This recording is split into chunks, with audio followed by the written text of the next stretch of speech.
सत साहिब सतगुरुदेव की जय। बंदी छोड़ कबीर साहिब जी की जय। बंदी छोड़ गरीबदास जी महाराज जी की जय। स्वामी राम देवानंद जी गुरु महाराज जी की जय हो।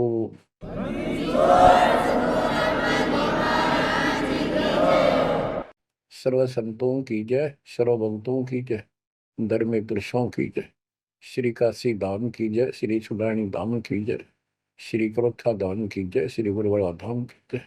सत साहिब ग्रीवन्योली नाद सुमान गति, लड़े बुजंग हमेश जड़ी जनो नाम जगदीश है, विस नहीं व्याप शेष। ಸಂತ ಗರೀಬ್ದಾಸ್ ಮಹಾರಾಜರು ಪರಮಾತ್ಮನಿಂದ ಪ್ರಾಪ್ತ ಆಧ್ಯಾತ್ಮ ಜ್ಞಾನವನ್ನು ಎಷ್ಟೊಂದು ಸುಂದರವಾದ ರೀತಿಯಲ್ಲಿ ಪ್ರಮಾಣಗಳ ಜೊತೆ ಪ್ರಸ್ತುತಪಡಿಸುತ್ತಾರೆ. ಪರಮಾತ್ಮ ಕಬೀರರ ಹೆಸರೇನಿದೆ, ಇದು ಇಷ್ಟೊಂದು ಪ್ರಭಾವಶಾಲಿಯಾಗಿದೆ. ಕಬೀರ್ ಸಾಹೇಬರು ತಿಳಿಸಿದ್ದಾರೆ, ಕಬೀರ್ ಜೈಸೆ ಫಲಪತಿ ಮಂತರ ಸುನ್ ರಕ್ಷ ಪುಲ್ಲ ಸುಕೂಡೆ, ऐसे बीरा मेरे नाम से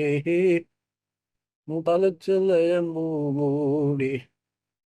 ಇದನ್ನಂತೂ ಕಬೀರ್ ಸಾಹೇಬರು ಸ್ವಯಂ ತಿಳಿಸಿದ್ದಾರೆ. ಜೈಸೆ ಫಣಪತಿ, ಹೇಗೆ ಸರ್ಪವು ಗಾರುಡಿಗನ ಮಂತ್ರವನ್ನು ಕೇಳಿ ಅದರಿಂದ ಇಷ್ಟೊಂದು ಭಯಪಡುತ್ತದೆ, ತನ್ನ ಹೆಡೆಯನ್ನು ಮುದುರಿಸಿಕೊಂಡು ಓಡಿ ಹೋಗುವ ಪ್ರಯತ್ನ ಮಾಡುತ್ತದೆ, ಹೀಗೆಯೇ ನನ್ನ ನಾಮದಿಂದ, ಕಬೀರ್ ನಾಮದಿಂದ, ಆ ನಿಜ ಮಂತ್ರದಿಂದ ಯು ಕಾಲ್ ಬೋಟ್, ಹೀಗೆ ಕಾಲನು ದೂರ ಓಡಿ ಹೋಗುತ್ತಾನೆ. ಗರೀಬ್ದಾಸರು ಹೇಳುತ್ತಾರೆ, ಯವು ಕೇಂಕರ ಕರ ಜೌಡ ಚಲೆ ದಿಸ್ ದೇಖರಿ, धर्मराय के हंक मिटावे लेखरी, जीव जुअनी नहीं जा बाठा डे गही, दर्ग मंज हजूर पकड़ की बही. ಗರೀಬ್ದಾಸರು ಕಣ್ಣಾರೆ ಕಂಡ ಪರಮಾತ್ಮನ ಶಕ್ತಿಯ ವರ್ಣನೆ ಮಾಡುತ್ತಾರೆ ಕಬೀರದ್ದು. ಏನಂದ್ರೆ, ಅವರನ್ನು ನೋಡಿ ಯಮನ ದೂತರು ಕೈ ಜೋಡಿಸುತ್ತಾರೆ ಮತ್ತು ದೂರ ಹೋಗಿ ಬಿಡುತ್ತಾರೆ. ನಂತರ ಪರಮಾತ್ಮ ಧರ್ಮರಾಜನ ದರ್ಬಾರಿನಲ್ಲಿ ಹೋಗಿ ನನ್ನ ವಹಿ ತೆಗೆದರು. ವಹಿ ಆ ಬುಕ್ಕು, ಆ ಪ್ಯಾಡ್ ಯಾವುದರ ಮೇಲೆ ಅಕೌಂಟ್ ಬರೆಯಲಾಗಿತ್ತು. ಆಗ ಪರಮಾತ್ಮ ಹೇಳಿದರು, ಇವನು ನನ್ನ ಭಕ್ತನಾದನು, ಇವನು ನನ್ನ ದೀಕ್ಷೆ ಪಡೆದ. ಆ ಹಾಳೆಯನ್ನು ಹರಿದು ಬಿಟ್ಟರು ದಾತ, ಅಲ್ಲಿಯೇ ಬೀಸಾಕಿದರು ಕಸದಲ್ಲಿ. ದರ್ಗ ಮಂಜ ಹಗೂರು ಪಕಡಿಕೆ ಕೀ ಬಹಿ, ಜೀವ ಜೂರ್ನಿ ನಹಿ ಜಾ ಬಾಠಾ ಡೇ ನಹಿ. ಅಂದ್ರೆ ಕಬೀರ್ ಸಾಹೇಬರು ಯಾರ ಬಾಹು ಹಿಡಿದರು, ಯಾರ ಕೈ ಹಿಡಿದುಕೊಂಡರು, ಯಾರಿಗೆ ಶರಣ ನೀಡಿದ್ದರು, ಆ ಜೀವಿಯು 84 ಲಕ್ಷ ಪ್ರಕಾರದ ಯೋನಿಗಳಲ್ಲಿ ಹೋಗುವುದಿಲ್ಲ.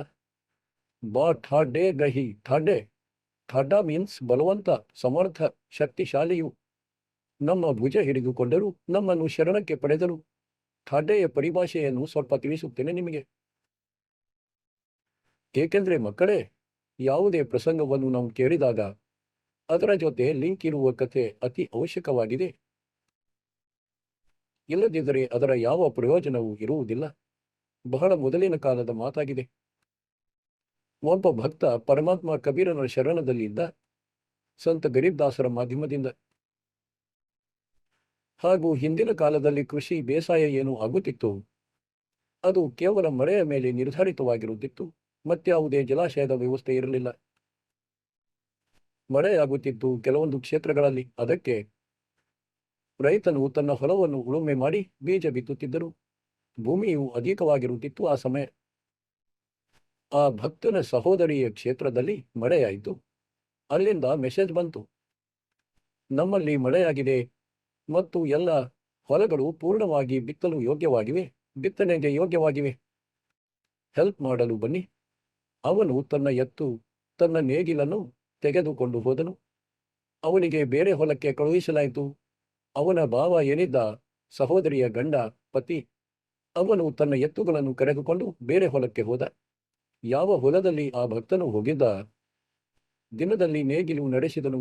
ಮಧ್ಯಾಹ್ನದ ಸಮಯದಲ್ಲಿ ಆ ಸಮಯ ರೆಸ್ಟ್ ನೀಡುತ್ತಾರೆ ಎತ್ತುಗಳಿಗೆ. ಗಿಡಮರಗಳ ಕೆಳಗೆ ಬಂದು ಬಿಟ್ಟ. ನಂತರ ಅಲ್ಲಿ ನೋಡಿದ ಅಕ್ಕಪಕ್ಕದಲ್ಲಿ ಒಂದು ಕೆರೆ ಇತ್ತು, ಚಿಕ್ಕ ಹೊಂಡ. ಅದರ ಸುತ್ತಲೂ ಗಿಡಮರಗಳಿದ್ದವು. ನೀರು ತುಂಬಿಕೊಂಡಿತ್ತು. ಎತ್ತುಗಳಿಗೆ ನೀರು ಕುಡಿಸಲು ಹೋದ. ಅಲ್ಲೊಂದು ಸಮಾಧಿ ಕಟ್ಟಿದರು. ಸ್ಮಾರಕದಂತೆ ಪುಟ್ಟದಾದ ಕಟ್ಟೆಯಂತೆ ಮಾಡಿದರು. ಅದರ ಮೇಲೊಂದು ಬೆಲ್ಲದ ಅಚ್ಚು ಇಟ್ಟಿದ್ದರು. ಮೊದಲು 5 ಕೆಜಿಯ ಪೆಂಟೆಯನ್ನು ತಯಾರಿಸುತ್ತಿದ್ದರು. ಅದು ವಿಶೇಷವಾಗಿ ಅರ್ಪಿಸುವುದಕ್ಕಾಗಿಯೇ ಇರುತ್ತಿತ್ತು. ತಮ್ಮ ದೇವತೆಗಳಿಗೆ ರೈತರು ಅರ್ಪಿಸುತ್ತಿದ್ದರು. ಹರಕೆ ಹೊತ್ತುತ್ತಿದ್ದರು. ಮೊದಲೇ ಬೆಳೆಯ ಮೊದಲ ಭಾಗವೆಂದು 5 ಕೆಜಿಯದ್ದು ಈ ತರಹದ ಪೀರುಗಳಿಗೆ ಅರ್ಪಿಸುತ್ತಾರೆ. ಅದು ಪೀರನ ಸಮಾಧಿಯಾಗಿತ್ತು. ಹಾಗಾಗಿ ಅದೇನು ಒಂದು ಕಲ್ಲಿನಂತಿತ್ತು. ದಿಪ್ಪಗೆ 5 ಕೆಜಿಯದ್ದು, 5 ಸೇರಿನದ್ದು. ಅದನ್ನು ಎತ್ತಿಕೊಂಡು ಬಂದ ಆ ಭಕ್ತನು ಸ್ವಲ್ಪ ತಾನೂ ತಿಂದ. ಉಳಿದದನ್ನು ಎತ್ತುಗಳಿಗೆ ತಿನ್ನಿಸಿದ. ತನ್ನ ಕೆಲಸ ಮಾಡಿ ಸಾಯಂಕಾಲ ತನ್ನ ಮನೆಗೆ ಬಂದು ಮಲಗಿದ. ರಾತ್ರಿಯ 12 ಗಂಟೆಯ ಆಸುಪಾಸು ಒಬ್ಬ 4.5 ಫೂಟಿನವನು, ಟೋಪಿ ತಲೆಯ ಮೇಲೆ, ಬಿಳಿ ಬಟ್ಟೆ ತೊಟ್ಟಿದ, ದಾಡಿ, ಹೇಗೆಂದ್ರೆ ಮುಸಲ್ಮಾನರ ವೇಷಭೂಷ ಇರುವಂತೆ, ಬಂದು ಅವನಿಗಿಂತ 10 ಫೂಟ್ ದೂರ ನಿಂತುಕೊಂಡ ಮತ್ತು ಹೇಳತೊಡಗಿದ, ನೀನು ನನ್ನ ಬೆಲ್ಲವನ್ನು ಅದೇಗೆ ತಿಂದುಬಿಟ್ಟೆ? ಅಷ್ಟೊಂದು ಧೈರ್ಯ ಎಲ್ಲಿಂದ ಬಂತು? ನೀನು ಸಮರ್ಥನ ಶರಣದಲ್ಲಿರುವೆ, ಅದಕ್ಕಾಗಿ ಉಳಿದುಕೊಂಡೆ. ಇಲ್ಲದಿದ್ದರೆ ನಿನ್ನನ್ನು ಸಾಯಿಸುತ್ತಿದ್ದೆ ಮತ್ತು ನಿನ್ನ 2 ಎತ್ತುಗಳನ್ನು ಸಾಯಿಸುತ್ತಿದ್ದೆ. ಅದು ನನ್ನಿಂದ ಆಗಲಿಲ್ಲ, ನನ್ನ ವಶದ ಮಾತಾಗಿರಲಿಲ್ಲ. ಹಾಗೂ ಪೂರ್ಣವಾಗಿ ಕಣ್ಣುಗಳನ್ನು ಕೆಂಪಗೆ ಮಾಡಿಕೊಂಡಿದ್ದಾನೆ ಮತ್ತು ಬಹಳ ಕೋಪದಲ್ಲಿದ್ದ. ಹೀಗೆ ಹೇಳಿ ಅವನು ಹೊರಟು ಹೋದ. ಭಕ್ತನಿಗೂ ಕೂಡ ಒಮ್ಮೆಯಂತೂ ಹೀಗೆ ಅನಿಸಿತು, ಇದೆಂಥ ಅಪಾಯ ಬಂದಿತ್ತು. ಇಷ್ಟಂತೂ ವಿಶ್ವಾಸವಿತ್ತು, ಏನಂದ್ರೆ ಸಮರ್ಥನ ಶರಣದಲ್ಲಿರುವೆ, ಇಂತಹ ನಾಯಿಗಳ ಯಾವುದೇ ಭಯವಿಲ್ಲ. ಆದರೂ ಕೂಡ ಮನಸ್ಸಿನಲ್ಲಿತ್ತು, ಇದು ಆಗಿದ್ದಾದರೂ ಏಕೆ ಅಂತ ಯಾವ ಕಾರಣವಾಗಿತ್ತು. ಅವನು ತನ್ನ ಸಹೋದರಿಗೆ ಕೇಳಿದ, ಸಹೋದರಿ, ಹೀಗೆ ಆ ಸಮಾಧಿಗೆ ಬೆಲ್ಲ ಇಟ್ಟಿದ್ದರು ನಿಮ್ಮ ಹೊಲದಲ್ಲಿ. ಯಾರದೋ ಮಾಡಲಾಗಿದೆ ಇದು, ನಿಮ್ಮ ಹೊಲದ ಪಕ್ಕದಲ್ಲಿ, ಹೊಂಡದ ಬಳಿ. ಅದಕ್ಕೆ ಸಹೋದರಿ ಕೇಳಿದಳು, ಏನಾಯಿತು ಸಹೋದರ? ಒಂದು ಪೆಂಟಿ ಇಟ್ಟಿದ್ದರು, ಯಾರೋ ಇಟ್ಟಿರುವರು ಎಂದು ತಿಳಿದುಕೊಂಡು ನಾನು ಎತ್ತಿಕೊಂಡು ಬಂದೆ. ಇಲ್ಲದಿದ್ದರೆ ನಾಯಿಗಳು ತಿನ್ನುತ್ತಿದ್ದವು ಅದನ್ನು. ನಾನು ಎತ್ತುಗಳಿಗೆ ತಿನ್ನಿಸಿದೆ, ಸ್ವಲ್ಪ ನಾನು ತಿಂದುಬಿಟ್ಟೆ. ಆತನ ಸಹೋದರಿ ಹೇಳಿದಳು, ಇದೆಂತ ಕೆಲಸ ಮಾಡಿಬಿಟ್ಟೆ ನೀನು? ಅದನ್ನೇಕೆ ಎತ್ತಿಕೊಂಡೆ ನೀನು ಅಲ್ಲಿಂದ? ಅಳತೊಡಗಿದಳು ಕುಳಿತಲ್ಲೇ. ಸಹೋದರ ಹೇಳಿದ, ನನ್ನೆಲ್ಲ ಮಾತುಗಳನ್ನು ಕೇಳು ಮೊದಲು. ಅವನು ಎಷ್ಟೆಂದ್ರೆ 4 ಫೂಟು 4.5 ಫೂಟಿನ ವ್ಯಕ್ತಿ ಇರಬಹುದು ಮತ್ತು ಬಿಳಿ ಬಟ್ಟೆ ಧರಿಸಿದ್ದ, ಮೇಲೊಂದು ಟೋಪಿ, ಮುಸಲ್ಮಾನನಂತೆ ಕಾಣುತ್ತಿದ್ದ. ಹಾಗೂ ನನ್ನಿಂದ 10 ಫೂಟ್ ದೂರದಲ್ಲಿ ನಿಂತುಕೊಂಡ. ರಾತ್ರಿ ಬಂದಿದ್ದ ಮತ್ತು ಹೀಗೆ ಹೇಳಿದ, ಎಷ್ಟೊಂದು ಧೈರ್ಯ ನಿನಗೆ? ನನ್ನ ಬೆಲ್ಲವನ್ನು ಎತ್ತಿಕೊಂಡು ಬಂದೆ, ನೀನು ಅದೇಗೆ ತಿಂದುಬಿಟ್ಟೆ? ನಾನೇನು ಮಾತನಾಡಲಿಲ್ಲ, ತಾನೇ ಮಾತನಾಡಿ ಹೋದ. ಹೀಗೆ ಹೇಳಿದ, ನೀನು ಸಮರ್ಥನ ಶರಣದಲ್ಲಿರುವೆ, ಇಲ್ಲದಿದ್ದರೆ ನಿನ್ನನ್ನು ಕೊಲ್ಲುತ್ತಿದ್ದೆ, ನಿನ್ನ 2 ಎತ್ತುಗಳನ್ನು ಕೊಲ್ಲುತ್ತಿದ್ದೆ. ಕಣ್ಣುಗಳನ್ನು ಕೆಂಪಗೆ ಮಾಡಿಕೊಂಡಿದ್ದ. ಹೀಗೆ ಹೇಳಿ ಹೋಗಿಬಿಟ್ಟ ಮರಳಿ. ಆ ಸಹೋದರಿ ಬಿಕ್ಕಿ ಬಿಕ್ಕಿ ಅಳತೊಡಗಿದಳು. ಹೇಳಿದಳು, ಅರೆ, ನೀವು ಎಂಥ ಕೆಲಸ ಮಾಡಿಬಿಟ್ಟೆ. ತವರಲ್ಲಿ ನಾನು ಏನು ಮುಖ ಎತ್ತಿ ಹೋಗುತ್ತಿದ್ದೆ. ನಿನಗೆ ಅದೇ ಬೆಲ್ಲ ಬೇಕಿತ್ತಾ ತಿನ್ನದು? ನಮ್ಮ ಬಳಿ ಏನು ಬೆಲ್ಲದ ಕೊರತೆ ಇದೆಯೇ? ಬಹಳ ಅಳತೊಡಗಿದಳು. ಹೇಗೆ ಉಳಿದು ಬಿಟ್ಟ ನನ್ನ ಸಹೋದರ. ತನ್ನ ಪತಿಯ ಜೊತೆಯೂ ಕೂಡ ಜಗಳವಾಡತೊಡಗಿದಳು. ನೀವೇಕೆ ಕೊಡಿಸಿದಿರಿ ಆ ಸೈಡ್ನಲ್ಲಿ? ಈ ಕಡೆ ಯಾಕೆ ಕೊಡಿಸಲಿಲ್ಲ? ನೀನು ಹೇಳಬೇಕಿತ್ತು ಇವನಿಗೆ ಮೊದಲೇ. ಆ ಸಹೋದರ ಹೇಳಿದ, ಈಗಲೂ ನಿನ್ನ ಬುದ್ಧಿಯ ಮೇಲೆ ಕಲ್ಲು ಬಿದ್ದಿದೆಯೇ? ಆ ನಿನ್ನ ಸಿಂಹ ಕೈ ಮುಗಿದು ಹೋದ ಮತ್ತು ಹೇಳಿದ, ನೀನು ಸಮರ್ಥನ ಶರಣದಲ್ಲಿರುವೆ, ಅದಕ್ಕೆ ಉಳಿದುಕೊಂಡೆ ಎಂದು. ಇಲ್ಲದಿದ್ದರೆ ಕೊಂದು ಬಿಡುತ್ತಿದ್ದ. ಆಗ ಅತ್ತರೆ ಪರವಾಗಿಲ್ಲ, ಆದರೆ ನಾನು ಜೀವಂತಿರುವಾಗಲೇ ಅಳುತ್ತಿರುವೆ ಇಲ್ಲ, ಎಡೆ ಹುಚ್ಚಿ. ಇಷ್ಟೊಂದು ಮಂಕು ಆವರಿಸಿದೆಯೇ ನಿಮ್ಮ ಬುದ್ಧಿಗೆ? ನಾನು ಯಾರ ಶರಣದಲ್ಲಿದ್ದೇನೆ ಗೊತ್ತಾ? ಅದಕ್ಕಾಗಿ ನಾನು ರಿಕ್ವೆಸ್ಟ್ ಮಾಡುತ್ತಿದ್ದೇನೆ, ನೀವು ಬನ್ನಿ. ಇಲ್ಲದಿದ್ದರೆ ಈ ಭೂತ ಪ್ರೇತಗಳಿಂದ ಹೀಗೆ ಭಯಭೀತರಾಗಿ ಸಾಯುವಿರಿ. ಆದ್ದರಿಂದ ಮಕ್ಕಳೇ,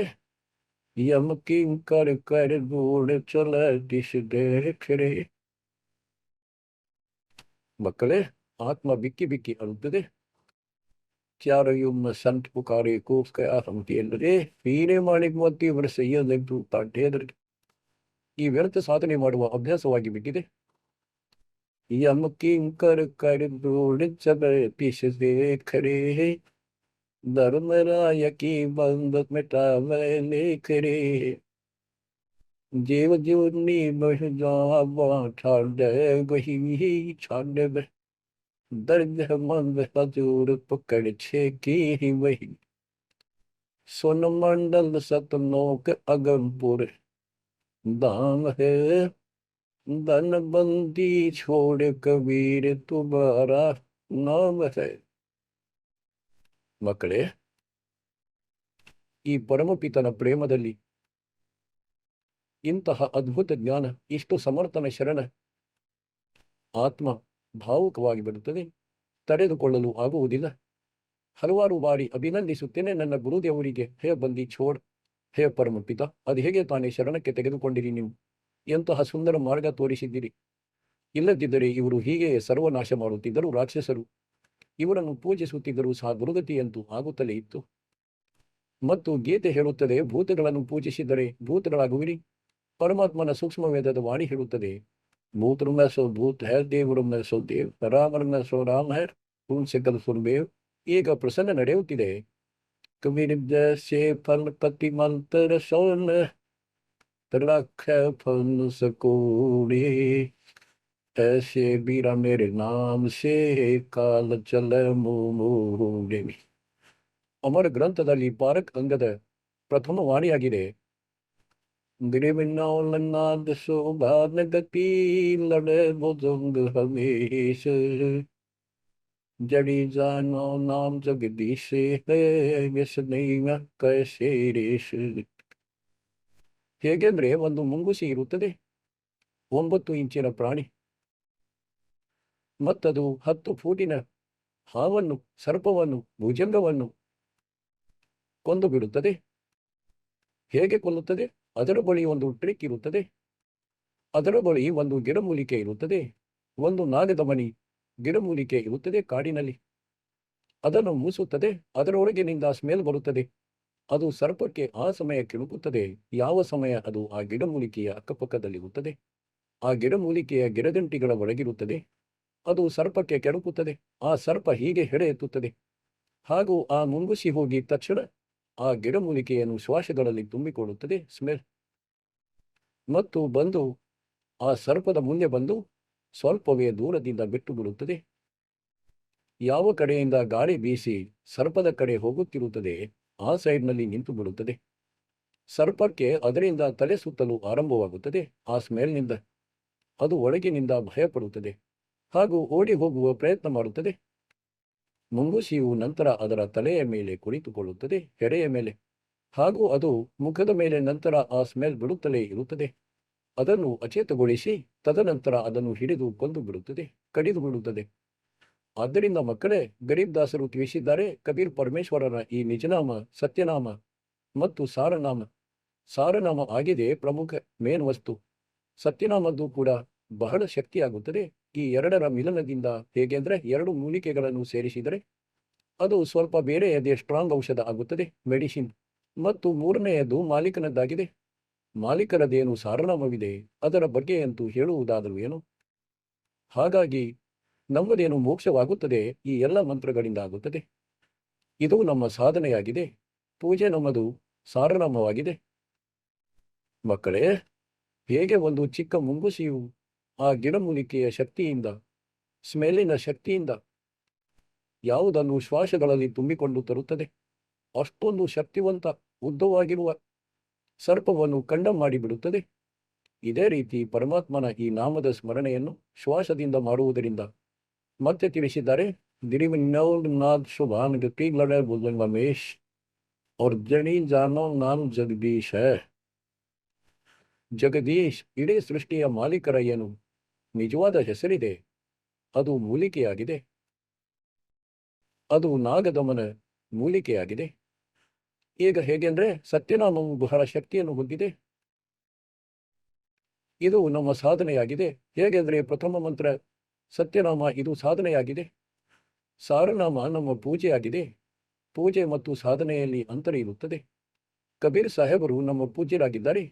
ಸಾಧನೆ ಏನಾಗಿರುತ್ತದೆ ಅಂದರೆ, ನಮಗೆ ಜಲದ ಅವಶ್ಯಕತೆ ಇರುತ್ತದೆ, ಅದಕ್ಕೆ ಹ್ಯಾಂಡ್ ಪಂಪ್ ಹಚ್ಚುತ್ತಾರೆ. ಹ್ಯಾಂಡ್ ಪಂಪ್ಗಾಗಿ ನೆಲ ಕೊರೆಯುವ ಯಂತ್ರ ಮತ್ತು ಪೈಪ್, ನೆಲ ಕೊರೆಯುತ್ತಿರುತ್ತೇವೆ, ಮಣ್ಣನ್ನು ಹೊರಹಾಕುತ್ತಿರುತ್ತೇವೆ. ಸತ್ಯನಾಮದ ಮೂಲಕ ಶ್ವಾಸ ಉಚ್ಛ್ವಾಸದಿಂದ ಕೊರೆಯುತ್ತಾ ಯಾವಾಗ ಅದು ನೀರಿನ ಲೆವೆಲಿಗೆ ತಲುಪುತ್ತದೆ ಆ ಬೋರ್, ಆಗ ಅದರಲ್ಲಿ ಪೈಪ್ ಲೋವರ್ ಮಾಡಿ ಕೆಳಗಿಳಿಸಿ ಅದರ ಮೇಲೊಂದು ಮಷಿನ್ ಕೂಡಿಸಲಾಗುತ್ತದೆ. ಅದು ಸಾರನಾಮವಾಗಿದೆ. ನಂತರ ಮಷಿನ್ದಿಂದ ಅದನ್ನು ಚಲಾಯಿಸಲಾಗುತ್ತದೆ. ಅದು ನಮ್ಮ ಪೂಜೆ ಇಷ್ಟವಾಗಿದೆ. ಅದು ಸಾರ ಶಬ್ದವಾಗಿದೆ. ಏನು ನಮಗೆ ಬೇಕಿತ್ತು ಹೀಗೆ ಸಿಗುತ್ತದೆ ಆ ಸುಖ ಪರಮಪಿತ ಪರಮಾತ್ಮನ ನಿಜ ದರ್ಬಾರಿನದ್ದು. ಅದಕ್ಕೆ ಗರೀಬ್ದಾಸರು ಹೇಳುತ್ತಾರೆ ಆ ಮಂತ್ರ ಅದೇನು ಸಾರನಾಮವಿದೆ. ಓ ಜಡಿ ಜಾನೋ ನಾಮ್ ಜಗದೀಶ ಹೈ, ಪರಮಾತ್ಮ ಜಗದೀಶ ಕಬೀರ್ ಸಾಹೇಬರ ಸಾರನಾಮ ಆ ನಾಗದಮನ ಗಿಡಮೂಲಿಕೆಯಾಗಿದೆ. ಅಂದ್ರೆ ಕಾಲದಮನ. ಅವರು ವಿಷ್ಣುಯಿ ವ್ಯಾಪೆ ಶೇಷ್. ಪುಟ್ಟ ಹಾವಿನ ಮಾತನ್ನಂತೂ ಬಿಟ್ಟು ಬಿಡಿ. ಶೇಷನಾಗ ಎಲ್ಲರಿಗಿಂತ ಶಕ್ತಿಶಾಲಿ. 1,000 ಹೆಡೆಗಳನ್ನು ಹೊಂದಿದೆ. ಅಂದ್ರೆ ಕಾಲ 1,000 ಭುಜಗಳಷ್ಟು ಶಕ್ತಿಶಾಲಿ ಆಗಿದ್ದಾನೆ. ಇವನು ಕೂಡ ಹತ್ತಿರ ಬರಲು ಸಾಧ್ಯವಿಲ್ಲ. ಮಕ್ಕಳೇ, ನಿಮ್ಮ ಸೌಭಾಗ್ಯವನ್ನು ಕೊಂಡಾಡಿಕೊಳ್ಳಿ, ಗುಣಗಾನ ಮಾಡಿ. ಗರೀಬ್ದಾಸರು ಹೇಳುತ್ತಾರೆ, गिरब सादों से ते मस्करी ये चोरों नालक सादे नल अखाड़ा जीतेंगे ये युवन के माल. ಮಾಲ್ ರೇಸ್ಲರ್, ಪೈಲ್ವಾನ, ಈ ನಕಲಿ ಗುರುಗಳಿಂದಂತೂ ಖುಷಿಯಲ್ಲಿದೆ ಇಡೀ ಜಗತ್ತು. ಸಾಧೋ ಸೆಡ್ಡಿ ಮಸ್ಕರಿ ಇನ್ಸೂರ ನಾವು ಹೊಯ್. ಈ ಕಳ್ಳರಿಂದ ಸುಳ್ಳು ಗುರುಗಳಿಂದ ಖುಷಿಯಾಗಿದ್ದಾರೆ ಮತ್ತು ಸಾಧು ಸಂತರು ತಮಾಷೆ ಮಾಡುತ್ತಾರೆ. ಎಂದು ಮಲ್ಲ ಖಾಡ ಜಿತ್ತೆಂಗೆ ಇವನಿಗೆ ಬಾಸ್. ನೀವಾಗಿದ್ದೀರಿ ಆ ಯುಗ ಯುಗಗಳ ಮಾಲ್ ಅಂದ್ರೆ ಪಟು. ಮಕ್ಕಳೇ, ನಿಮಗೆ ಬಹಳ ಬಾರಿ ಪ್ರಮಾಣಗಳನ್ನು ನೀಡಲಾಗುತ್ತದೆ, ನೀಡುತ್ತಲೇ ಇರುವೆ ಅಂತಿಮ ಶ್ವಾಸದ ತನಕ. ಏಕೆಂದ್ರೆ ಸಿಲೆಬಸ್ ಇದೇ ಆಗಿದೆ. ಟೀಚರ್ ಇಡೀ ವರ್ಷ ಸಿಲೆಬಸ್ ಓದಿಸುತ್ತಾನೆ. ಒಮ್ಮೆ ಇನ್ನೊಮ್ಮೆ ಮಗದೊಮ್ಮೆ ಅದನ್ನೇ ಹೇಳುತ್ತಾನೆ ಮತ್ತು ಆಗ ಮಾತ್ರ ಮಕ್ಕಳು ಸಫಲರಾಗುತ್ತಾರೆ. ಪರಮಾತ್ಮ ಯುಗಗಳಿಂದ ನಿಮ್ಮ ಜೊತೆ ಇದ್ದಾರೆ. ಸತ್ಯಯುಗದಲ್ಲಿ ರಾಜ ಅಂಬರೀಷ ಒಬ್ಬ ಬಹಳ ದೊಡ್ಡ ಧಾರ್ಮಿಕ ರಾಜನಾಗಿದ್ದ. ಹಾಗೂ ಬಹಳಷ್ಟು ಯಜ್ಞ ಮಾಡುತ್ತಿದ್ದರು, ದಾಸೋಹ ಮಾಡಿಸುತ್ತಿದ್ದರು. ಬ್ರಾಹ್ಮಣರಿಗೆ ಚೆನ್ನಾಗಿ ಧನ ದಾನ ಮಾಡುತ್ತಿದ್ದರು. ಚೆನ್ನಾಗಿ ಹಾಲು ಕೊಡುವ ಹಸುಗಳನ್ನು ಹಂಚುತ್ತಿದ್ದರು. ಸಾವಿರಾರು ಒಳ್ಳೆಯ ಹಸುಗಳನ್ನು ವಿತರಿಸುತ್ತಿದ್ದರು. ಅಂದ್ರೆ ಕರುಗಳಿರುವ ಚೆನ್ನಾಗಿ ಹಾಲು ಕೊಡುವ ಹಸುಗಳು. ಭೋಜನ ಭಂಡಾರ ಮಾಡಿಸುತ್ತಿದ್ದರು, ದಕ್ಷಿಣೆ ನೀಡುತ್ತಿದ್ದರು. ಹೇಗೋ ಲೋಕವೇದ ಕೇಳಿದ್ದರು, ಗುರುಗಳು ಹೇಳಿದ್ದರು, ಋಷಿಗಳು ಅದೆಲ್ಲವನ್ನು ಮಾಡುತ್ತಿದ್ದರು. ಪರಮಾತ್ಮ ಅಲ್ಲಿಯೂ ಕೂಡ ಜೊತೆ ಇರುತ್ತಾರೆ. ಅವರ ಮರ್ಯಾದೆಯನ್ನು ಕಾಪಾಡುತ್ತಾರೆ ಭಕ್ತಿಯದ್ದು. ಮತ್ತು ಆಗಾಗ ಅವರಿಗೆ ತಿಳಿಸುವ ಪ್ರಯತ್ನ ಮಾಡಿದರು ಋಷಿಯ ರೂಪ ಮಾಡಿಕೊಂಡು. ಅಂಬರೀಷರಿಗೆ ನಿಜ ಮಾರ್ಗವನ್ನು ತಿಳಿಸಿದರು. ಬಹಳ ಗಮನವಿಟ್ಟು ಕೇಳಿದ ಮತ್ತು ದೀಕ್ಷೆ ಪಡೆದ. ಆದರೆ ಆ ಋಷಿಗಳು ಅಲ್ಲಿ 100 ಹಾಗೂ ಮಾಲೀಕ ಒಬ್ಬರೇ. ಅಂತ್ಯದಲ್ಲಿ ರಾಜ ಅಂಬರೀಷನು ಕೂಡ ಕೈ ಎತ್ತಿಬಿಟ್ಟ. ಮಾಲೀಕರ ಸಾಧನೆಯನ್ನು ಬಿಟ್ಟು ಬಿಟ್ಟ ಮತ್ತು ಆ ಋಷಿಗಳದ್ದೇನಿದೆ ಅದನ್ನು ಆರಂಭಿಸಿದನು. ವಿಷ್ಣುವಿನ ಇಷ್ಟೊಂದು ಒಳ್ಳೆಯ ಭಕ್ತರಾಗಿದ್ದರು. ಮಕ್ಕಳೇ, ಹೀಗ ನಗು ಕೂಡ ಬರುತ್ತದೆ, ದುಃಖವೂ ಕೂಡ ಆಗುತ್ತದೆ. ಗರೀಬ್ ಬೇಂದ್ ಪಡೆ ಪರ ಬೇದ್ ನದಾಣೆ ವಾಕ್ಯ ಪುರಾಣ ಠಾರ ಸರ್ಪತ್ಕರ ಕಿ ಪೂಜಾ ಕರೆ ಬೋಲಿಗೆ ಶರದಾರ. ವೇದಗಳನ್ನು ಓದುತ್ತಿದ್ದರು ಋಷಿಗಳು. ಆ ಸಮಯ ಕೇವಲ ವೇದಗಳನ್ನು ಮಾತ್ರ. ಪುರಾಣಗಳಂತೂ ಇವರ ತಮ್ಮ ರಚನೆಗಳಾಗಿವೆ, ಬರೆಯುತ್ತಾ ಸಾಗಿದ್ದರು ಮತ್ತು ಎಲ್ಲವೂ ವೇದಗಳ ವಿರುದ್ಧ ಸಾಧನೆ ಮಾಡುತ್ತಿದ್ದರು ಮತ್ತು ಮಾಡಿಸುತ್ತಿದ್ದರು. ವಿಷ್ಣುವಿನ ಪೂಜೆ ಮಾಡುತ್ತಿದ್ದರು. ಹಾಗೂ ಗೀತೆ ಏನು ಹೇಳುತ್ತಿದೆ, ಅದಂತೂ 4 ವೇದಗಳ ಸಾರಾಂಶವಾಗಿದೆ. ವಿಷ್ಣು 3 ಗುಣಗಳಲ್ಲಿ ಒಬ್ಬ ಸತ್ವಗುಣರಾಗಿದ್ದಾರೆ. ಈ 3 ಗುಣಗಳ ಭಕ್ತಿಯ ತನಕ ತ್ರಿಗುಣಮಯಿ ಮಾಯೆಯ ಮೂಲಕ ಯಾರ ಜ್ಞಾನ ಹರಣವಾಗಿದೆ ಅಂದ್ರೆ ಇವರ ತನಕವೇ ಸೀಮಿತರಾಗಿ ಇರುವವರು, ರಾಕ್ಷಸ ಸ್ವಭಾವವನ್ನು ಧಾರಣೆ ಮಾಡಿರುವ ಮನುಷ್ಯರಲ್ಲಿ ನೀಚ ದೂಷಿತ ಕರ್ಮ ಮಾಡುವ ಮೂರ್ಖರು, ಇವರು ನನ್ನ ಭಕ್ತಿಯನ್ನು ಸಹ ಮಾಡುವುದಿಲ್ಲ.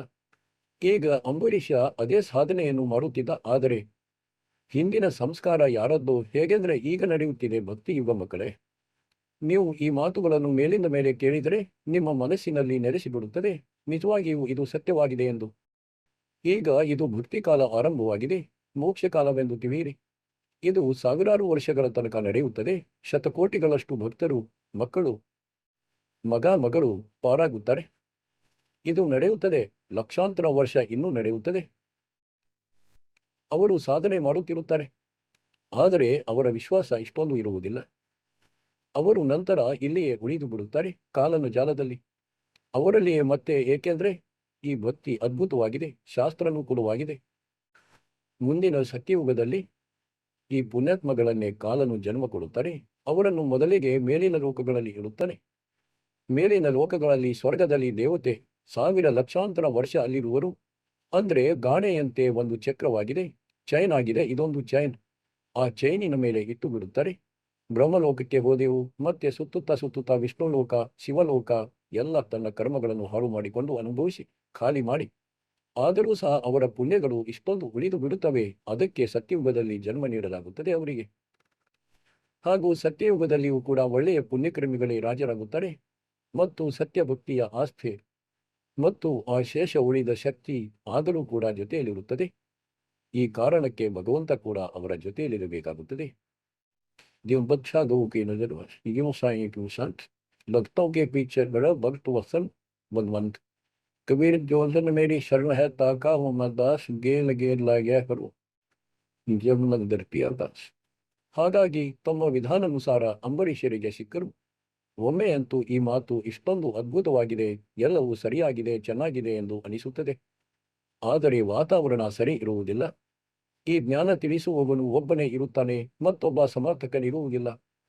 ಸ್ವಲ್ಪ ದಿನಗಳಲ್ಲಿ ಅದನ್ನು ಮರೆತು ಬಿಡುತ್ತಾರೆ ಮತ್ತು ಈ ಋಷಿ ಸಮೂಹ ದಾರಿ ತಪ್ಪಿಸಿ ಬಿಡುತ್ತಾರೆ. ಎಲ್ಲಿಂದ ಹೀಗೆ ಮಾತನಾಡುತ್ತಿದ್ದೀರಿ? ವೇದಗಳ ಯಾವ ಮೂಲೆಯಲ್ಲಿಯೂ ಈ ರೀತಿ ಇಲ್ಲ, ವೇದಗಳಲ್ಲಿ ಹಾಗೇನೂ ಇಲ್ವಲ್ಲ. ಈಗ ದಾಸ ಏನು ಹೇಳಬಯಸುತ್ತಿದ್ದಾನೆ ಅಂದ್ರೆ, ಮರಳಿ ಮುಂದಿನ ಜನ್ಮದಲ್ಲಿ ಆ ಭಕ್ತಿಯಿಂದ ಆ ಅಂಬರೀಷ ರಾಜ ಸ್ವರ್ಗಕ್ಕೆ ಹೋದ, ಸ್ವರ್ಗದಲ್ಲಿ ತನ್ನ ಪುಣ್ಯ ಅನುಭವಿಸಿದ. ಮತ್ತೆ ತ್ರೇತಾಯುಗದಲ್ಲಿ ಮರಳಿ ರಾಜ ಜನಕರ ರೂಪದಲ್ಲಿ ಅದೇ ಆತ್ಮ ಜನ್ಮ ಪಡೆಯಿತು. ಅಲ್ಲಿಯೂ ಸಹ ಬಹಳ ಚೆನ್ನಾಗಿ ಭಕ್ತಿ ಮಾಡಿದರು. ವಿಷ್ಣುವಿನ ಘಟ್ಟರ ಪೂಜಾರಿ. ಅದೇ ಭಾವನೆ, ಅದೇ ಭಾವವಿತ್ತು. ಪರಮಾತ್ಮ ಮತ್ತೊಮ್ಮೆ ಭೇಟಿಯಾದರು ಅವರಿಗೆ. ಆದರೆ ರಾಜ ಮತ್ತು ಸಿದ್ಧಿಗಳು ಹಾಗೂ ಇಷ್ಟೊಂದು ವೈಭವ ಮತ್ತು ದಾಳಿ ತಪ್ಪಿಸುವ ಆ ಗುರುಗಳು ಬೇರೆ. ಋಷಿಗಳು ನಮ್ಮನ್ನೆಲ್ಲ ಹೀಗೆ ಮಾಡಿದ್ದಾನೆ ಕಾಲನು. ನಮ್ಮನ್ನು ಇಷ್ಟೊಂದು ಮೂರ್ಖರನ್ನಾಗಿಸಿ ಇಟ್ಟಿದ್ದಾನೆ. ಅಲ್ಪ ಸ್ವಲ್ಪ ಸುಖವಾಗಿ ಬಿಟ್ಟರೆ, ಏನಾದರೊಂದು ಪ್ರಭುತ್ವ ದೊರೆತರೆ, ಯಾವುದೋ ಪದವಿ ಪ್ರಾಪ್ತವಾದರೆ ಆಗ ನಾವು ಭಗವಂತರಾಗಿ ಬಿಡುತ್ತೇವೆ. ಆದರೆ ಹಿಂದಿನ ಧಾರ್ಮಿಕತೆಯ ಅನುಸಾರ ನಾವು ಸ್ವಲ್ಪ ಧಾರ್ಮಿಕ ಸಹ ಆಗಿರುತ್ತೇವೆ ಹಾಗೂ ಇದ್ದಲ್ಲಿಯೇ ಇರುತ್ತೇವೆ.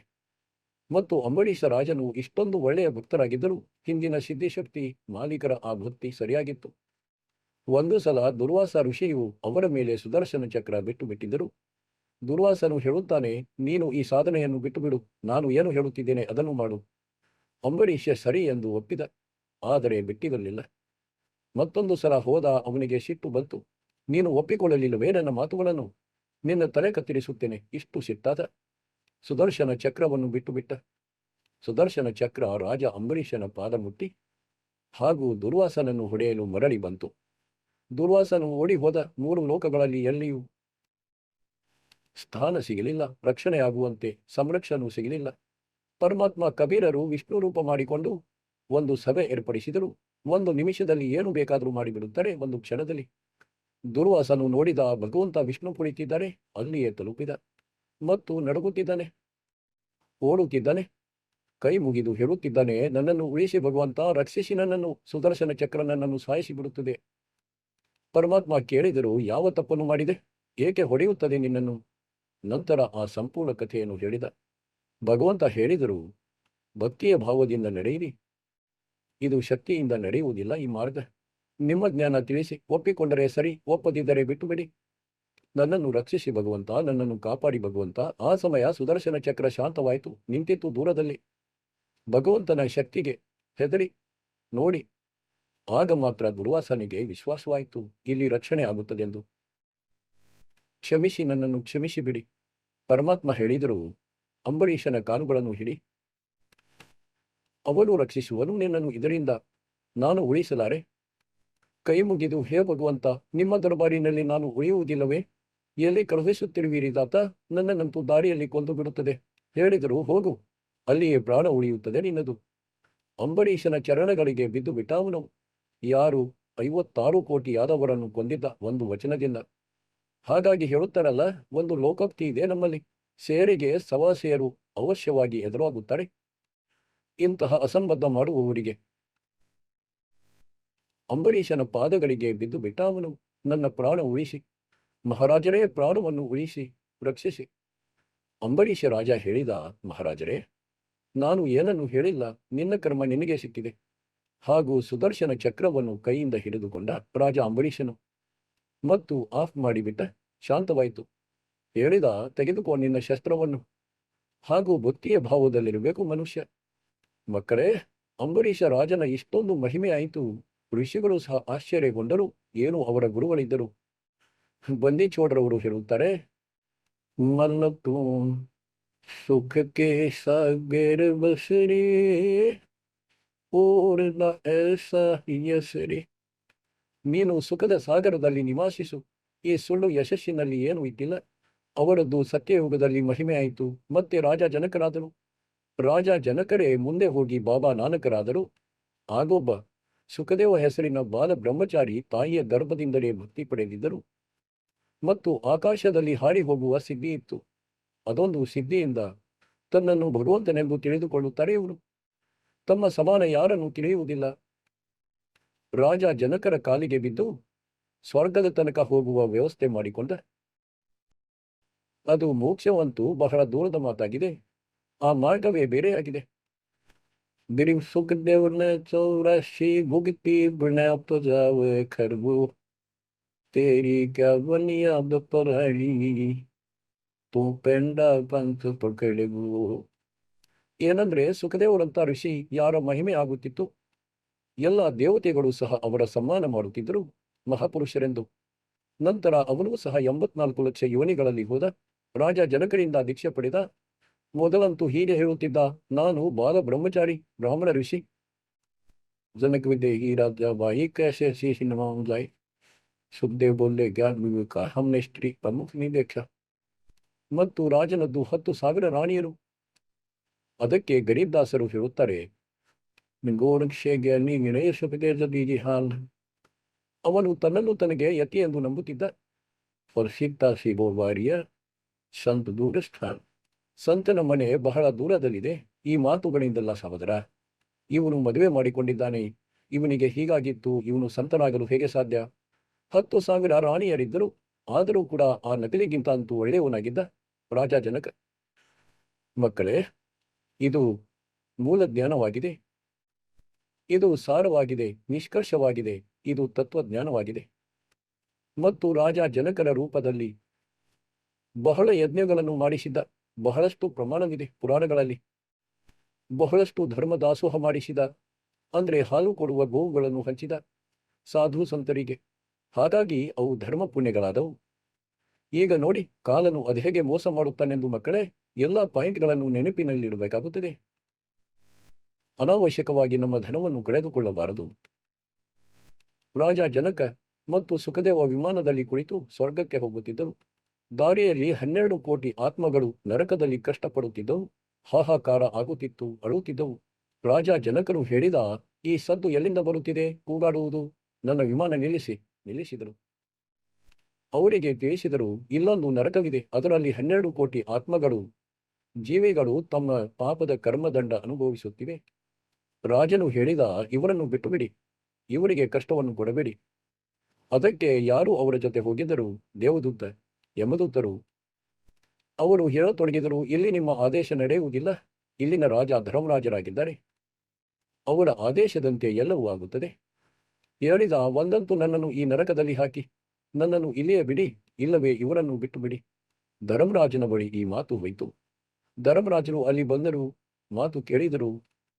ಧರ್ಮರಾಯ ಹೇಳಿದ, ರಾಜ, ತಮ್ಮ ತಮ್ಮ ಕರ್ಮದ ಫಲವನ್ನು ಎಲ್ಲರೂ ಅನುಭವಿಸಲೇಬೇಕಾಗುತ್ತದೆ. ಹಾಗೆಯೇ ಏನೂ ಆಗುವುದಿಲ್ಲ. ರಾಜನು ಹಠ ಹಿಡಿದ. ಭಾವ ಅಂದ್ರೆ ಒಂದು, ಪರಮಾರ್ಥವು ಒಂದು ಲೆಕ್ಕಕ್ಕೆ ಇರಬೇಕು. ತಲೆಹರಟೆಗಳಲ್ಲಿ ಯಾವುದೇ ಪರಮಾರ್ಥ ನಡೆಯುವುದಿಲ್ಲ. ನನ್ನನ್ನು ಇಲ್ಲಿಯೇ ಬಿಟ್ಟು ಬಿಡಿ, ಅಥವಾ ಇವರನ್ನು ನನ್ನ ಜೊತೆ ಕಳುಹಿಸಿ. ಆಗ ಧರ್ಮರಾಯನು ಒಂದು ವಿಕಲ್ಪ ತಿಳಿಸಿದ. ಏನಂದ್ರೆ, ನೀವು ನಿಮ್ಮ ಪುಣ್ಯಗಳನ್ನು ಕೊಟ್ಟು ಬಿಡಿ ಇವರಿಗೆ ಅರ್ಧ, ಅಥವಾ ನೀವು ಬಯಸಿದಷ್ಟು ಅಷ್ಟು ಸಮಯದ ತನಕ ಇವರನ್ನು ನಿಮ್ಮೊಂದಿಗೆ ಸ್ವರ್ಗದಲ್ಲಿ ಕಳುಹಿಸಿಕೊಡುತ್ತೇವೆ. ರಾಜನು 50% ಪುಣ್ಯದಾನ ಮಾಡಿದ. ಎಲ್ಲರನ್ನೂ ಕೂರಿಸಿ 12 ಕೋಟಿ ಆತ್ಮಗಳನ್ನು ವಿಮಾನದಲ್ಲಿ ಕೂರಿಸಿ ಸ್ವರ್ಗಕ್ಕೆ ಒಯ್ದರು. ಮಕ್ಕಳೇ, ಸುಖದೇವನು ಈ ತಪ್ಪನ್ನು ಮಾಡಲಿಲ್ಲ. ಅವನು ಇಲ್ಲಿಯ ತನಕ ಸ್ವರ್ಗದಲ್ಲಿದ್ದಾನೆ. ಆ ರಾಜನು ಅರ್ಧ ಪುಣ್ಯಗಳನ್ನು ಹಂಚಿದ. ಉಳಿದ ಪುಣ್ಯಗಳನ್ನು ತಿಂದು ಖರ್ಚು ಮಾಡಿ ಬಾಬಾ ನಾನಕ ರೂಪದಲ್ಲಿ ಜನ್ಮಿಸಿದರು. ಮೊದಲು ರಾಜರಾಗಿದ್ದರು. 2 ಜನ್ಮಗಳಲ್ಲಿ ಸಾಕಷ್ಟು ನೌಕರರಿದ್ದರು. ನಂತರ ಹ್ಯಾಂಡ್ ಟು ಮೌತ್ ಆದರೂ ಸ್ವತಃ ಆಳಾದರು. ಭಂಡಾರ ಗೃಹದಲ್ಲಿ, ಗೋದಾಮ್ನಲ್ಲಿ. ಮಕ್ಕಳೇ, ಈಗ ನಾವು ಸಾವಧಾನರಾಗಿರಬೇಕು, ಎಚ್ಚರಿಕೆ ವಹಿಸಬೇಕು. ನಮ್ಮ ನಾಮ, ನಮ್ಮ ಭಕ್ತಿಯನ್ನು ನಷ್ಟ ಮಾಡಬಾರದು, ಯಾರ ಮೇಲೆಯೂ ಭಾವುಕರಾಗಿ. ಒಬ್ಬ ಹೇಳುತ್ತಿದ್ದ, ನನ್ನ ಸಹೋದರ ದುಃಖಿಯಾಗುತ್ತಿದ್ದ, ಅವನಿಗೆ ನನ್ನ ಪುಣ್ಯ ನೀಡಿದೆ, ನನ್ನ ಭಕ್ತಿಯನ್ನು ನೀಡಿದೆ. ಅವನಂತೂ ಸರಿಯಾದ ನನ್ನ ದುರ್ಗತಿಯಾಗುತ್ತಿದೆ, ಕೆಟ್ಟ ಪರಿಸ್ಥಿತಿಯಾಗಿದೆ, ಬಹಳ ತೊಂದರೆಯಾಗಿದೆ, ರೋಗವಾಗಿ ಬಿಟ್ಟಿತು, ಪದೇ ಪದೇ ದುಃಖಗಳಾಗತೊಡಗಿದವು. ಆದ್ದರಿಂದ ಇಂತಹ ತಲೆಹರಟೆಗಳು ನಡೆಯುವುದಿಲ್ಲ. ಮರ್ಯಾದೆಯನ್ನು ಮಾಡಲಾಗಿದೆ, ಅದನ್ನು ಪಾಲಿಸಿ. ಹಾಗಾಗಿ ಹೇಳುವ ಭಾವಾರ್ಥ ಏನೆಂದರೆ, ನಿಮಗೆ ಈ ಪಾಯಿಂಟ್ ಮೇಲೆ ತರಬಯಸುತ್ತೇನೆ. ಈಗ ರಾಜ ಜನಕ ರಾಜರಾಗಿದ್ದರು, ರಾಜ ಅಂಬರೀಷ ರಾಜರಾಗಿದ್ದರು, ಅವರೇ ಬಾಬಾ ನಾನಕರಾದರು, ಸ್ವತಃ ನೌಕರರಾದರು ರಾಜನ ಬಳಿ. ಹಾಗೂ ಇಲ್ಲಿ ಬಂದು ನಮ್ಮ ಮಾತು ನಿಂತು ಬಿಡುತ್ತದೆ. ಏನಂದ್ರೆ, ಸೆಟ್ಟಿ ಮಸ್ಕರಿಯ ಚೋರ 4 ಸಾಲ್ ಮಲ್ಲಖಾಡ ದಿಟ್ಟಂಗೆ ಯುಗನಿಗುಟ್ಕೆ ಮಾತು. ಅಂದ್ರೆ ಭಕ್ತಿಯ ಇಚ್ಛೆ, ಭಗವಂತನ ಇಚ್ಛೆ ಅವರಲ್ಲಿ ಆಗಲೂ ಸಹ ಇತ್ತು, ಆದರೆ ಎಕ್ಸಸೈಸ್ ತಪ್ಪಾಗಿತ್ತು. ಈಗ ಪರಮಾತ್ಮ ಮತ್ತೆ ಸಿಕ್ಕರು ಅವರಿಗೆ ಬಂದು. ಆಗ ಅವರು ಭೌತಿಕ ಧನದಲ್ಲಿ ನಿರ್ಧನರಾಗಿದ್ದರು, ಆದರೆ ಆಧ್ಯಾತ್ಮಿಕ ಧನದ ಶ್ರೀಮಂತ. ಹಿಂದಿನ ಪುಣ್ಯ ಬಹಳ ಅದ್ಭುತವಾಗಿದ್ದು ಭಕ್ತಿಯದ್ದು. ಒಂದಂತೂ ಧರ್ಮಕರ್ಮ ಮಾಡಿರುತ್ತಾರೆ ಅವು, ಮತ್ತು ಇನ್ನೊಂದಾಗಿರುತ್ತದೆ ಭಕ್ತಿಯ ಶಕ್ತಿ. ಅದು ಸುರಕ್ಷಿತವಾಗಿತ್ತು ಅವರಲ್ಲಿ. ಆ ಪುಣ್ಯಗಳನ್ನು ನಾಶ ಮಾಡಿದ್ದ ಅವನು. ಅದಕ್ಕೆ ಆ ಭಕ್ತಿಯ ಕಾರಣದಿಂದ ಪರಮಾತ್ಮ ಮತ್ತೊಮ್ಮೆ ಬಂದು ಸಿಕ್ಕರು. ಈಗ ಅವನು ಹ್ಯಾಂಡ್ ಟು ಮೌತ್ ಆಗಿದ್ದನೆಂದು ಕೇಳಿದ. ರಾಜನಾಗಿದ್ದರೆ ಕೇಳುತ್ತಲೇ ಇರಲಿಲ್ಲ. ಹಾಗಾಗಿ ಮಕ್ಕಳೇ, ಇಂದು ನೀವು ಎಷ್ಟೇ ನಿರ್ಧನರಾಗಿರಲಿ ಮತ್ತು ಎಷ್ಟೇ ಧನವಂತರಾಗಿರಲಿ, ನೀವು ಆ ಮಾಲೀಕರ ಒಳ್ಳೆಯ ಮಕ್ಕಳಾಗಿದ್ದೀರಿ. ಹಿಂದಿನ ಜನ್ಮ ಜನ್ಮಾಂತರಗಳಿಂದ ನೀವು ಭಕ್ತಿ ಮಾಡುತ್ತಾ ಬರುತ್ತಿದ್ದೀರಿ. ಈಗ ಪರಮಾತ್ಮನಿಗೆ ತಮ್ಮ ಆ ಧನವನ್ನು ನೋಡಬೇಕಾಗಿದೆ. ಕಬೀರ್ ಸಬ್ಜೆಕ್ಟ್ ನಿರ್ಧನ ಧನವಂತ ನೈ ಕೋಯ್, ಧನವಂತವ ಕೋ ಜಾನಿಯೇ ಜಾಪರ್ ರಾಮ ನಾಮ್ ಧನ ಹೋಯ್. ನಿಮ್ಮ ಬಳಿ ಆ ರಾಮನಾಮದ ಧನವು ಅತ್ಯಧಿಕವಿದೆ. ಮತ್ತು ಹೇಗೆ ಅಂದ್ರೆ, ಸುಖತ್ ಮೇನ ಮಿಲ್ತಾನಿ ಬಾಯಿ स्वाति सीख सब टहल ही जाए जाहिर है सुखत में सद्गुण हो आया जिन परमात्मा का व्यन बता. ಹೇಗೆ ಸಿಂಪಿ ಮತ್ತು ಮುತ್ತಿನ ಉದಾಹರಣೆ ನೀಡಲಾಗುತ್ತದೆ. ಸ್ವಾತಿಯೂ ಸಹ ಸಿಕ್ಕಿತು ಸಿಂಪಿಗೆ, ಮೇಲಿನ ಮಳೆಯ ಆಕಾಶದ ಹನಿ. ಮುತ್ತು ಕೂಡ ಆಯಿತು. ಆದರೆ ಒಂದು ಸುಖಚ ಮೀನು ಒಂದೊಮ್ಮೆ ಅದಕ್ಕೆ ಕುಟುಕಿ ಅದನ್ನು ತೆರೆಯದಿದ್ದರೆ ಆ ಮುತ್ತು ಕೂಡ ಅದರಲ್ಲಿಯೇ ಕರಗುತ್ತದೆ ಮತ್ತು ಆ ಸಿಂಪಿಯೂ ಕೂಡ ಸಾಯುತ್ತದೆ. ಹಾಗಾಗಿ ಮಕ್ಕಳೇ, ಈ ಭಕ್ತಿ ಧನ ನಿಮ್ಮದು ಒಂದು ದಿನ ಹೀಗೆಯೇ ನಾಶವಾಗುತ್ತಿತ್ತು ಸದ್ಗುರು ಸಿಗದಿದ್ದರೆ. ಈಗ ನಿಮ್ಮ ಆ ಮುತ್ತು ರೂಪಿ ಭಕ್ತಿ ಸುರಕ್ಷಿತವಾಗಿದೆ. ಈಗ ಹೇಳುತ್ತಾರೆ, ಸುಖಚ ಮೀನ ಸದ್ಗುರು ಹೋ ಆಯ ಜಿನ್ ಪರಮಾತ್ಮ ಕಾ ಭೇದ ಬತಾಯ. ಆದ್ದರಿಂದ ಮಕ್ಕಳೇ, ನಂತರ ಬಾಬಾ ನಾನಕರಿಗೆ ಮಾಲೀಕ ಮೇಲೆ ಕರೆದೊಯ್ದರು ಮತ್ತು ಅವರಿಗೆ ನಿಜವಾದ ದಾರಿಯನ್ನು ತೋರಿಸಿದರು. ಅದರ ನಂತರ ಅವರ ಜೀವನವೇ ಬದಲಾಯಿತು. ಮೊದಲು ವಕೀಲರಾಗಿದ್ದರು, ಕಾಲನದ್ದು ಕೇಳುತ್ತಲೇ ಇರಲಿಲ್ಲ. ಈಗ ಮಕ್ಕಳೇ, ಬಾಬಾ ನಾನಕರು ಹಿಂದೂ ಧರ್ಮದಲ್ಲಿ ಜನ್ಮಿಸಿದ್ದರು. ಖತ್ರಿ ಗೋತ್ರವಾಗಿತ್ತು ಮತ್ತು ಭಗವಂತ ವಿಷ್ಣು, ಕೃಷ್ಣ, ರಾಮ ಸಮರ್ಪಿತರಾಗಿದ್ದರು. ಇವರ ಮೇಲೆ ಗೀತೆಯ ಪಾಠ ಬ್ರಿಜ್ಲಾಲ್ ಪಾಂಡೆ ಅವರಿಂದ ಕೇಳುತ್ತಿದ್ದರು ಹಾಗೂ ಗೀತೆಯನ್ನು ಓದುತ್ತಿದ್ದರು.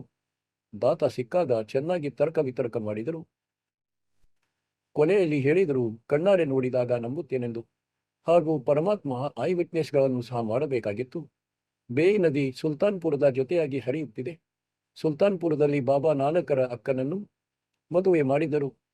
ಬಾಬಾ ನಾನಕರು ಅಲ್ಲಿ ಇರುತ್ತಿದ್ದರು, ನೌಕರಿ ಮಾಡುತ್ತಿದ್ದರು ನವಾಬನಲ್ಲಿ. ಬೆಳಗ್ಗೆ ಸ್ನಾನ ಮಾಡಲು ಹೋಗುತ್ತಿದ್ದರು ಆ ನದಿಗೆ. ಅಲ್ಲಿ ಪರಮಾತ್ಮ 2-3 ಮೀಟಿಂಗ್ ಮಾಡಿದ್ದರು. 3ನೇ ಸಲ ಯಾವಾಗ ಬಂದಿದ್ದರು ಆಗ ಹೇಳಿದರು, ಕಣ್ಣಾರೆ ನೋಡಿದರೆ ನಂಬುತ್ತೇನೆ. ಮಾತೆಲ್ಲವೂ ತಿಳಿದು ಬಂತು.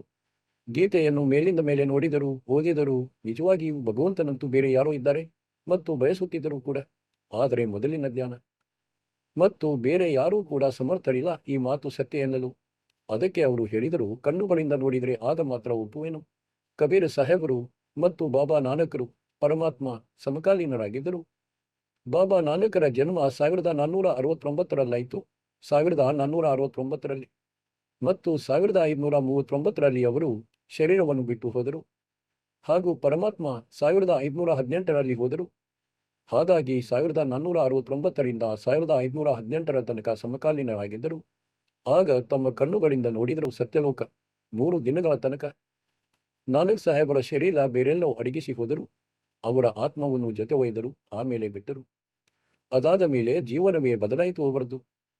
ಆ ಎಲ್ಲ ಪೂಜೆಗಳನ್ನು ತ್ಯಜಿಸಿ ಮಾಲೀಕರ ಶರಣಕ್ಕೆ ಬಂದು ಬಿಟ್ಟರು. ಮನೆಯಲ್ಲಿ ವಿರೋಧ, ಇಡೀ ಸಮಾಜದಲ್ಲಿ ವಿರೋಧ. ಅವರ ತಂದೆಯವರು ಬಹಳ ದುಃಖದಲ್ಲಿದ್ದರು. ನೀನು ಎಂಥವನು ಹುಟ್ಟಿಬಿಟ್ಟೆ ನಮ್ಮ ಮನೆಯಲ್ಲಿ, ನಮ್ಮ ದೇವಾದೇವತೆಗಳಿಗೆ ಹೀಗೆ ಹೇಳುತ್ತಿರುವೆ, ಹಾಗೆಂದು ಬಹಳ ಚಿಂತಿತರಾದರು. ಆದರೆ ಯಾವಾಗ ಕಣ್ಣಾರೆ ನೋಡಿದರೂ ಯಾರು ಕೇಳುವರು ಬೇರೆಯವರದನ್ನು. ಶೂರವೀರರಾಗಿರುತ್ತಾರೆ ಸಂತರು. ಸಂತ, ಸಿಪಾಯಿ ಮತ್ತು ಸಿಂಹ ಹಿಂದಕ್ಕೆ ಸರಿಯುವುದಿಲ್ಲ. ಆದ್ದರಿಂದ ಮಕ್ಕಳೇ, ಎಲ್ಲ ಜ್ಞಾನ ಸತ್ಸಂಗದಿಂದಾಗುತ್ತದೆ. ಪರಮಾತ್ಮ ಮತ್ತು ಆ ಪ್ರಿಯ ಆತ್ಮ ಮತ್ತು ಪರಮಾತ್ಮನ ನಾನಕ್ ಸಾಹೇಬರ ಜೊತೆ ಸತ್ಸಂಗವಾಯಿತು. ಸತ್ಸಂಗದಿಂದ ಮಾತು ಸ್ಪಷ್ಟವಾಯಿತು. ಈಗ ಪಾರಕ್ ಅಂಗದ ವಾಣಿಗಳನ್ನು ಹೇಳುತ್ತೇನೆ ಸ್ವಲ್ಪ. ಶಾದೋ ಶೆಟ್ಟಿ ಮಸ್ಕರಿಯೇ ಚೋರ ನಾಲ್ಕು ಸಾಹಬೆ ಮಲ್ ಅಖಾಡ ಜೀತೆಂಗೆ ಯೇ ಯುಗನ ಯುಗನಕ್ಕೆ ಮಹಾದೆ. ಈಗ ಆ ಬಾಬಾ ನಾನಕರು ಯುಗ ಯುಗಗಳ ಪಟುವಾಗಿದ್ದರು ಮತ್ತು ಅವರೇ ಗೆದ್ದರು, ಸದೃಢವಾಗಿ ನಿಂತು ಬಿಟ್ಟರು. ಯಾವಾಗ ಈ ಜ್ಞಾನ ತಿಳಿದು ಬಂತು, ಇಡೀ ಸಂಸಾರದ ಮುಂದೆ ಮೀರಾಬಾಯಿ ಆಗಿದ್ದರು ಯುಗ ಯುಗಗಳ ಪಟು. ಸತ್ಸಂಗ ಜಾಳನ ಚುಟಮ ಉಜ್ವಲಕ ಮುರೋ ಸಂಸಾರ. ಆದ್ದರಿಂದ ಮಕ್ಕಳೇ, ಈ ಸ್ಥಿತಿಯಲ್ಲಿ ನೀವು ಬರಬೇಕಾಗುತ್ತದೆ ಒಂದು ದಿನ. ಆಗ ದಾತ ರಾಜಿಯಾಗುವನು. ಹಾಗೂ ಈ ಜ್ಞಾನ ಸ್ವತಃ ನೀಡುತ್ತಾರೆ ಭಗವಂತ ಮತ್ತು ಆತ್ಮವು ಇದನ್ನು ಕೇಳಿ ಪೂರ್ಣ ಸಮರ್ಪಿತವಾಗಿ ಬಿಡುತ್ತದೆ. ಅದು ಮಹಾನ್ ಆತ್ಮವಾಗಿರುತ್ತದೆ. ಗ್ರೀವ ಅಂಶಗವನ್ನ ಕರ್ತೆ ನಹಿ ಮಾನ ಸರೋವರ ಛಾಡ್ ಕವ್ವೆ ಉಡ ಜಾತ ಹೈ ಖಾತೆ ಮಸಾಡೆ. ಹಂಸ ಮತ್ತು ಕಾಗೆ ಮತ್ತು ಕೊಕ್ಕರೆ ಇವೆಲ್ಲವೂ ಪಕ್ಷಿಗಳೆಂದು ಕರೆಯಲ್ಪಡುತ್ತವೆ. ಹಂಸವು ಆ ಮಾನಸ ಸರೋವರವನ್ನು ಬಿಡುವುದಿಲ್ಲ, ಎಲ್ಲಿ ಅದರ ಆಹಾರ ಮುತ್ತುಗಳಿರುತ್ತವೆ. ಮತ್ತು ಕಾಗೆಗಳು ಅಲ್ಲಿ ಉಳಿಯುವುದಿಲ್ಲ, ಏಕೆಂದರೆ ಅವುಗಳಿಗಂತೂ ಅಲ್ಲಿ ಇಲ್ಲಿ ಅಲೆದಾಡಿ ಮಾಂಸ ತಿನ್ನುವುದು, ಮೂಳೆ ತಿನ್ನುವುದು, ಮೂಳೆಯ ಮಾಂಸ ಕಿತ್ತು ತಿನ್ನುವುದು, ಯಾವುದೇ ಪಶುವಿನ ಗಾಯಕ್ಕೆ ಕೊಕ್ಕುವುದು, ಇದು ಕಾಗೆಯಂತಹ ಜನರ ಸ್ವಭಾವವಾಗಿರುತ್ತದೆ. ದುಃಖಿತರಿಂದ ತಮ್ಮ ಕಾರ್ಯವಾದರೆ ಸಾಕು, ಸ್ವಾರ್ಥ ಸಿದ್ಧವಾಗಲಿ, ಉಳಿದಂತೆ ಬೇರೆಯವರು ಎಷ್ಟೇ ದುಃಖದಲ್ಲಿರಲಿ ಚಿಂತೆ ಇಲ್ಲ. ಇವರು ಕಾಗೆಗಳಂತಹ ಜೀವಿಗಳಾಗಿರುತ್ತಾರೆ. ಈಗ ಇಲ್ಲಿ ಕಬೀರ್ ಸಾಹೇಬರು ಹೇಳುತ್ತಾರೆ, ಬಿರಿಂ ಅಂಶಗವನ್ ಕರ್ತೆ ನಹಿ ಮಾನ ಸರೋವರ ಛಾಡ್ ಕವ್ವೆ ಉಡ ಜಾತೆ ಹೈ ಖಾತೆ ಮಸಾಡೆ. ಗಿರಿಂ ಮಾನ ಸರೋವರ ಮುಕ್ತಿ ಫಲ ಮುಕ್ತ ಹಲ್ಗೆ ಢೇರೆ ಕವ್ವಾ ಆಸನ ನಾ ಬಂದ ಜ ಭೂಮಿ ಬೀನ್ ಸುಮೇರೆ. गिरिव कौवा रूपी बेक है नौ तरती यकीन 68 का पद मीटे करे भय दीन वेदीन. गिरिव हंस दशा तो साध है सरोवर है सत्संगी मुक्ता हलवाणी चुगे कर चढ़त नवेला ರಂಗೆ. ಈಗ ಸ್ಪಷ್ಟ ಮಾಡಿಬಿಟ್ಟರು, ಈ ಸತ್ಸಂಗ ಏನಿದೆ ಇದು ಮಾನಸ ಸರೋವರವಾಗಿದೆ ಮತ್ತು ಭಕ್ತರು, ಸಾಧುಗಳು ಇವರು ನಮ್ಮ ಹಂಸರಾಗಿದ್ದಾರೆ. ಈಗ ಕಾಗೆಗಳು, ಕೊಕ್ಕರೆಗಳಂತೂ ಕಪ್ಪೆ, ಮೀನು ತಿನ್ನಬಾರದನ್ನು ಹೊಲಸನ್ನೇ ತಿನ್ನುತ್ತವೆ, ಅಂದ್ರೆ ಅಸಂಬದ್ಧತೆಯನ್ನು ಮಾಡುತ್ತವೆ. ಹಾಗೂ ಹಂಸವು ಕೇವಲ ಮುತ್ತನ್ನು ತಿನ್ನುತ್ತದೆ. ಇದೇ ಪ್ರಕಾರ ನಿರ್ವಿಕಾರ ಯಾವ ಭಕ್ತರಾದರೂ ಮಗ ಅಥವಾ ಮಗಳು ಅವರು ಹಂಸರಂತೆ ಇದ್ದಾರೆ. ಅವರು ಕೇವಲ ಮಾಲೀಕರ ವಾಣಿ, ಪರಮಾತ್ಮನ ಭಕ್ತಿ ಮತ್ತು ಧರ್ಮಕರ್ಮ ರೂಪದ ಮುತ್ತುಗಳನ್ನು ತಿನ್ನುತ್ತಾರೆ. ಹಾಗೂ ಈ ಮುತ್ತುಗಳನ್ನು ತಿಂದು ಅಂದ್ರೆ ಸತ್ಸಂಗದ ವಚನಗಳನ್ನು ಕೇಳಿ ಫಿರ್ ಚರತನ ಮೇಲ ರಂಗ್ ಒಂದು ವಿಶೇಷ ಅದ್ಭುತ ಬಣ್ಣವು ಆವರಿಸುತ್ತದೆ ಅವನ ಆತ್ಮದಲ್ಲಿ. ಆತ್ಮವು ಇಷ್ಟೊಂದು ಬಲಿಷ್ಠವಾಗಿ ಬಿಡುತ್ತದೆ ಬಾಬಾ ನಾನಕರದಾದಂತೆ. ಹೇಗೆ ಮೀರಾಬಾಯಿಯದ್ದಾಯಿತು, ಇದೇ ರೀತಿ ನಿಮ್ಮದು ಕೂಡ ಆಗುತ್ತದೆ, ಈ ಸತ್ಸಂಗದಿಂದಾಗುತ್ತದೆ. ಮಕ್ಕಳೇ, ಈ ಸತ್ಸಂಗವು ಪ್ರಾಪ್ತವಾಗಿರಲಿಲ್ಲ ನಮಗೆ ಇಲ್ಲಿಯ ತನಕ. ಇದಂತೂ ಪರಮಾತ್ಮನ ವಿಶೇಷ ಕೃಪೆ ಇದೆ ನಿಮ್ಮ ಮೇಲೆ. ನೋಡಿರಿ ಎಲ್ಲಿಂದ ಹೇಗಾಗುತ್ತಿದೆ ಎಂದು. ಆ ಮಾಲೀಕರ, ಆ ಪರಮಾತ್ಮನ ಈ ಅಮೂಲ್ಯ ವಚನಗಳನ್ನು ನೆನಪಿಸಿಕೊಳ್ಳಿ. ಸದ್ಗುರು ಜೋ ಚಾವೆ ಸೋ ಕರ್ಹಿ 14 ಕೋಟ ದೂತ್ ಜಂಡರಿಹಿ. ಇವರು ಏನು ಬೇಕಾದರೂ ಮಾಡುತ್ತಾರೆ. ಈ ಪ್ರಮಾಣಗಳನ್ನು ನೋಡಿಕೊಳ್ಳಿ. ಹೀಗೆ ಮಾಡಿದರು. भूत भूत जम त्रास निवारे और ಚಿತ್ರಗುಪ್ತ ಕೆ ಕಾಗಜ ಪಾಡೆ. ಪುಣ್ಯಾತ್ಮರೇ, ನಿಮಗೆ ಜನ್ಮ ನೀಡಿದ ತಂದೆ ತಾಯಿಗಳು ಧನ್ಯರು ಮತ್ತು ಧನ್ಯವಾಗಿದೆ ನಿಮ್ಮ ಭಾಗ್ಯ, ಧನ್ಯವಾಗಿದೆ ನಿಮ್ಮ ಹಿಂದಿನ ಕರ್ಮ ಮತ್ತು ನಿಮ್ಮ ಈ ಸಮಯವು ಧನ್ಯವಾಗಿದೆ, ಏಕೆಂದರೆ ನಿಮ್ಮ ಜನ್ಮವು ಈ ಸಮಯದಲ್ಲಾಗಿದೆ. ಈ ಮಾಲೀಕರ ಪ್ರಯತ್ನವನ್ನು, ದಾಸನ ಈ ಪ್ರಯತ್ನವನ್ನು ಹಗುರವಾಗಿ ತೆಗೆದುಕೊಳ್ಳಬೇಡಿ. ಪುಣ್ಯಾತ್ಮರೇ, ಆ ದಾತನ ಅಮರ ಕಥೆಯನ್ನು ನಿಮ್ಮ ಹೃದಯದಲ್ಲಿ ತುಂಬುತ್ತಿದ್ದೇನೆ. ಈ ಅಮೃತ ಆಹಾರವನ್ನು ನಿಮಗೆ ತಿನ್ನಿಸುತ್ತಿದ್ದೇನೆ. ಮಕ್ಕಳೇ, ಸಮರ್ಪಿತರಾಗಿ ಈ ಸಮಯವನ್ನು ತಿಳಿದುಕೊಳ್ಳಿ. ಈ ಟೈಮ್ ಮತ್ತೆ ಮತ್ತೆ ನಿಮ್ಮ ಕೈಗೆ ಸಿಗುವುದಿಲ್ಲ. ಈ ಸಾಂಸಾರಿಕ ವ್ಯವಹಾರವನ್ನಂತೂ ಮಾಡಿ ಮಾಡಿ ಸತ್ತು ಹೋಗಿದ್ದೇವೆ. ಆದರೂ ಸಹ ಇವುಗಳಂತೂ ಎಂದಿಗೂ ಪೂರ್ಣವಾಗುವುದಿಲ್ಲ. ಈ ಮಾಲೀಕರ ಮೇಲೆ ಹೆಚ್ಚು ಗಮನ ವಹಿಸಿ ಎಲ್ಲದರಲ್ಲಿ ಸಮೃದ್ಧಿಯನ್ನು ತೋರಿಸುತ್ತೇನೆ. ಬೇರೆಯಾಗಿ ವಿಶೇಷವಾಗಿ ಪರಮಾತ್ಮ ನಿಮಗೆ ಮೋಕ್ಷವನ್ನು ನೀಡಲಿ, ನಿಮಗೆ ಸಮಯ ನೀಡಲಿ. ಈ ಅಮೂಲ್ಯ ರತ್ನವಾದ ಈ ಮಾನಸ ಸರೋವರದಲ್ಲಿ ಸ್ನಾನ ಮಾಡುವ, ಆತ್ಮದ ಕೊಳೆಯನ್ನು ತೊಳೆದುಕೊಳ್ಳುವ ಸತ್ ಸಾಹೇಬ್.